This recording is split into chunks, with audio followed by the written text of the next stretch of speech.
going to go back to the Brexit that we've been talking about quite a lot during this bulletin. Of course, it is this week, and Dipti is joining us because in the French newspapers, they're all talking about the imminent Brexit vote, aren't they?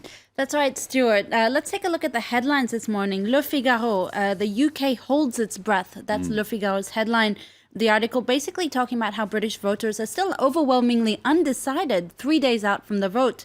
Now, Les Echos, the French financial paper, is going with a headline in English today, in or out, a very simple question that I think many people are asking. The financial paper, of course, says, as you mentioned before, that polls are showing that the Remain campaign is slightly in the lead, of course, since campaigning resumed after Joe Cox's death. Now, La Croix, the French Catholic paper, says the question is, this is the question, should they go or should they stay? That's La Croix's headline this morning, of course, with a great graphic on its front page. And the Croix says as well that whatever the outcome, the consequences is going to be very, very complicated in the UK, doesn't it? Yeah, that's right. La Croix, the paper sympathizes with Britain, saying that it's not an easy decision to take. And whatever side triumphs, it will only be by a small margin. In other words, there's not going to be a domination of one side over the other. That's what La Croix is saying. And whatever the results, the repercussions will be huge for this reason, that no side is going to win definitively or victoriously. And that ultimately means both sides will have to find some sort of solution looking forward to work together. One French paper, though, really urging Brits to vote to stay in the EU. That's L'Opinion, the right-wing paper. They've dedicated their editorial to Brexit this Monday as well, saying, vote no. That's quite simple. Please, the English British voters vote no. They say that what's interesting is it says that the UK is not the only country suffering from a, quote, existential crisis. And saying here in France, the far right and left have also sort of taken advantage of a weak government to impose itself when it comes to protectionism and sovereignty. And it says a Frexit, so a French exit, could have even wider ranging consequences than a Brexit. And this is why the Brits really need to nip it in the bud now, really, to prevent an explosion, what could be an explosion in Europe. OK, we're going to move to French politics now. François Hollande's Socialist Party. Now, they've decided, in fact, to hold primaries. This is ahead of next year's presidential elections. It's a bit of a shock, Stuart, actually, a surprise in any case. Many assumed that Hollande would automatically be candidate, but over the weekend, his party held a vote.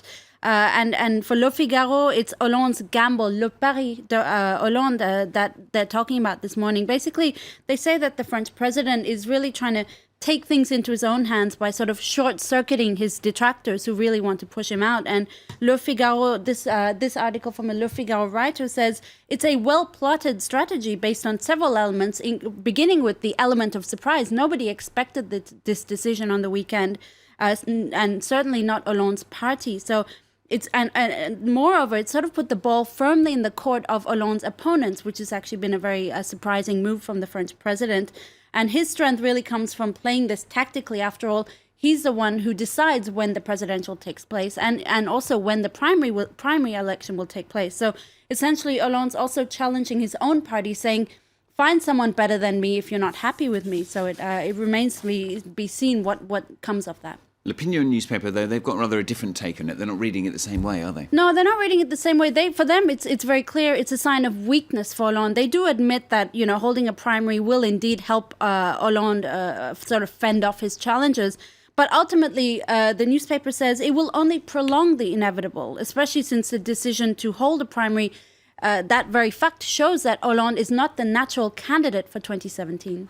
Indeed, François Hollande hasn't officially, has he yet, put his name in that hat. But there are about 30 candidates, aren't there? Most of whom are pretty much unknown. Why are there so many candidates? That's what Le Parisien is asking on its front page this morning. As you mentioned, about 30 candidates are vying for a spot at the Élysée Palace. Most of them we don't actually know and haven't really heard a lot about. Some of these faces, let's stay with Le Parisien on this one. They've sort of put together what they call a presidential merry-go-round.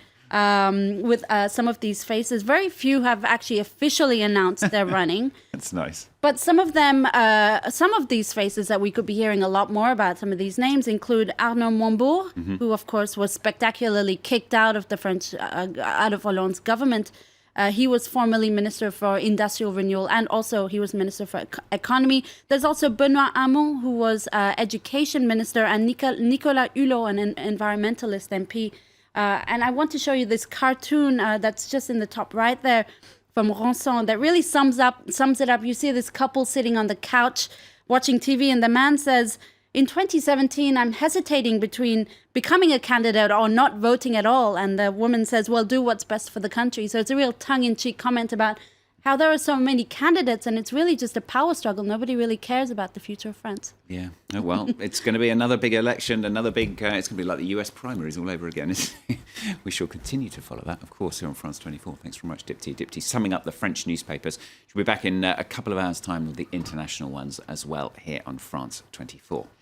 Up for you, right after the break, we're going to bring you all the latest news, the latest from those elections we've been reporting from Italy, and, of course, on the Brexit campaign, and as well on World Refugee Day. We've been getting some figures, in fact, from the UN Refugee Agency in the last half an hour, saying there are a record 65.3 million displaced refugees right around the world. And today we're bringing you a special report.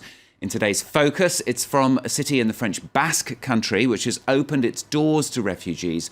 They're mostly Syrian, in fact, and we're going to be following local volunteers who are playing an essential role in helping people to integrate into their new society. That's our special report in focus. It'll be with you on air in just over 15 minutes' time here on France 24.